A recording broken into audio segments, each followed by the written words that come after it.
before I start with the demonstration, I'll mention just a few historical points about the coffee and what makes Turkish coffee unique as well. And you got a better idea about everything. So to begin with, when the Ottomans were ruling Northern Africa, they took coffee from there to Istanbul, and then that's where they opened the first coffee shops in the world in 1532. So we cook the coffee in these little pots, they're called jezves. And people are still using these today. Let's say on the gas, on the hot plate.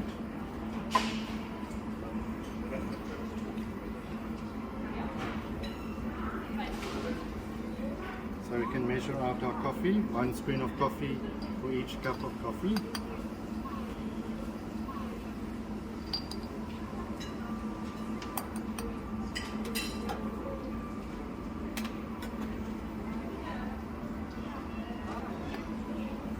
And we don't filter Turkish coffee, so if you have sugar in your coffee, then you must add it in the beginning to cook together.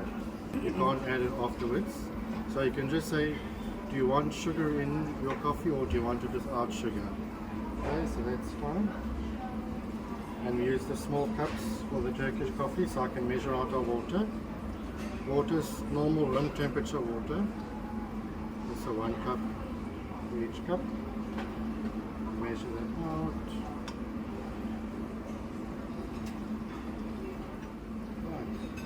And we can stir it a little bit and then put it into the hot sand. If you want, there's some Turkish delight samples if you like. It's the rose one, vegetarian and natural. And there's also some water here if you want. Okay. And you can move it around a little bit.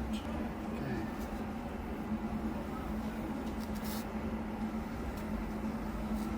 So it takes a few minutes, and then what happens is it starts to make a foam on the top like a bubble. Then you can boil it a little bit, then you can take it off the heat. So you're not going to boil it for too long, otherwise you lose the bubble and it also makes it more bitter. So you just keep your eye on it while it's cooking.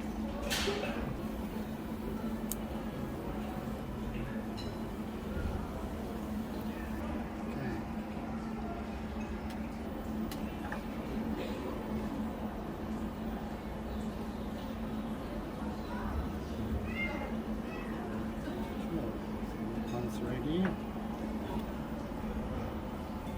Okay. Nice foam on the top there. Okay.